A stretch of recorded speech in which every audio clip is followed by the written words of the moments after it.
আসসালামু আলাইকুম। আমার আজকের এই ভিডিওটাও একটু ভিন্ন ঘরানার ভিডিও। মাঝে মাঝে এমন ভিডিও আপনাদেরকে দেই, আপনারাও পছন্দ করেন। তো আজকের ভিডিওটাও যদি ভালো লাগে তাহলে ভিডিওটা শেয়ার করবেন।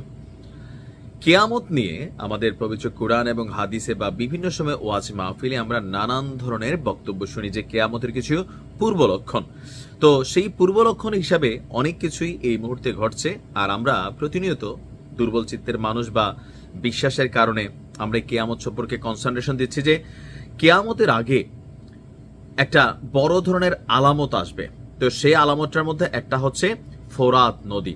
এটা নিশ্চয়ই অনেকেই শুনছেন, বিভিন্ন জায়গায় এই ফোরাত নদী সম্পর্কে একটা আলামত হলো মধ্যপ্রাচ্যের ঐতিহাসিক ফোরাত নদী শুকিয়ে যাবে এবং শুকিয়ে গিয়ে সেখান থেকে স্বর্ণের পাহাড় উন্মোচিত হবে।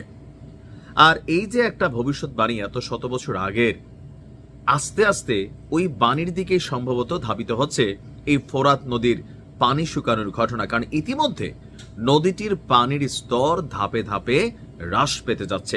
তো ফোরাত নদীর পরিচয়টা কি? ফোরাত নদী বেসিক্যালি তুরস্ক থেকে উৎপন্ন হয়ে সিরিয়া, ইরাক অতিক্রম করে দজলা নদীর সঙ্গে মিশে পারস্য উপসাগরে এটা গিয়ে পড়েছে। দীর্ঘ এই নদী তুরস্ক, সিরিয়া, ইরাকের জন্য পানির প্রধান উৎস। নদীটি প্রাচীন সভ্যতার বিকাশে গুরুত্বপূর্ণ একটা ভূমিকা পালন করেছিল। তো হাদিসে কি আছে? হযরত আবু হুরাইরা রাদিয়াল্লাহু তাআলা তিনি বলছেন যে আল্লাহ রাসূল বলছিলেন, অচিরেই ফোরাত নদী শুকিয়ে যাবে আর এর থেকে স্বর্ণের পাহাড় উন্মোচিত হবে। যে ব্যক্তি সে সময় উপস্থিত থাকবে সে যেন এর কিছুই গ্রহণ না করি। অর্থাৎ আমাদের যুগে তার হবে না, হয়তো কয়েকশো বছর পরে বা কয়েক বছর পর, আল্লাহ ভালো মালুম। তো আমরা যদি জীবিত থাকি, আল্লাহ রাসূলের নির্দেশ হচ্ছে সেইখান থেকে কোনো স্বর্ণ আমরা যেন গ্রহণ না করি। তা আল্লাহ রাসূলের নির্দেশকে আমরা মানব? জীবনও মানব না। আমরা বাঙালি বা পৃথিবীর মানুষ, আমরা যথেষ্ট লোভী, এটা নিয়ে রক্তারক্তি হয়ে যাবে। অন্য হাদিসে বলছে কিয়ামত সংঘটিত হবে না কতক্ষণ যতক্ষণ না ফোরাত নদীতে একটি স্বর্ণের পাহাড় প্রকাশ পাবে। মানুষ তা নিয়ে যুদ্ধে লিপ্ত হবে, এই যে আমি একটু আগে যেটা বলছি। এমনকি এই যুদ্ধে প্রতিটি দলের শতকরা ৯৯ জন মারা যাবে। তাদের প্রত্যেকে বলবে, হায় আমি যদি বেঁচে যাওয়া ব্যক্তিটি হতাম। মুসলিম হাদিস শরীফে আসছে ২৮৯৪ নম্বর। আর আগের যে হাদিসটা বললাম সেটা হচ্ছে ৭১১৯ বুখারীর হাদিস। ইসলামী স্কলারদের মতে এই হাদিসের ভবিষ্যৎবাণীকে কয়েকভাবে প্রকাশ করা যায়। শাইখুল ইসলাম তাকি উসমানী তিনি বলছেন, ফোরাত নদীর স্বর্ণের পাহাড়ের অর্থ দুইটা হতে পারে। নদীর স্থানে একটি পাহাড় উঠবে যেখানে স্বর্ণের খনি থাকবে। ২, নদীর তলদেশে প্রচুর স্বর্ণের মজুদটা উন্মোচিত হবে। কিছু গবেষক হাদিসের আলোকে এই স্বর্ণকে কালো স্বর্ণ হিসাবেও আবার আখ্যায়িত করেছেন, অর্থাৎ তেলের রূপক অর্থ হিসাবে এটাকে নিয়ে আসছেন।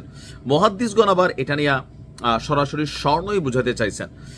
অর্থাৎ ফোরাত নদী শুকিয়ে স্বর্ণের যে পাহাড়ের একটি বড় আলামত হলেও এটি এখনো পুরোপুরি বাস্তবায়িত হয়নি। এই ঘটনা আবার ইমাম মাহাদি ওনার আগমনের ঠিক পূর্বে সংঘটিত হবে। মুসলিম উম্মার এখানে যে বিষয়গুলো আছে এগুলো নিয়ে মাঝে মাঝে গুজব ছড়ানো হয় বা জাল হাদিস ছড়ানো হয়। তার মানে ফোরাত নদীর পানি যখন শুকাবে, ইসরায়েল অনেক শক্তিশালী হয়ে যাবে, ইয়াহুদিরা একটা রাজত্ব শুরু করবে, তখন ইমাম মাহাদির কিন্তু আগমনের টাইম ঘটবে। সেখানে আবার কাছাকাছি সময় হয়তো আরো অনেক ঘটনা ঘটবে। তবে ফোরাত নদীর পানি খুবই দ্রুত কমে যাচ্ছে। বিশাল নদী, বিশাল, ছোটখাটো নদী, শাখা নদী এরকম না, বিশাল। আমাদের দেশের পদ্মা, মেঘনা, যমুনার চেয়েও বিশাল।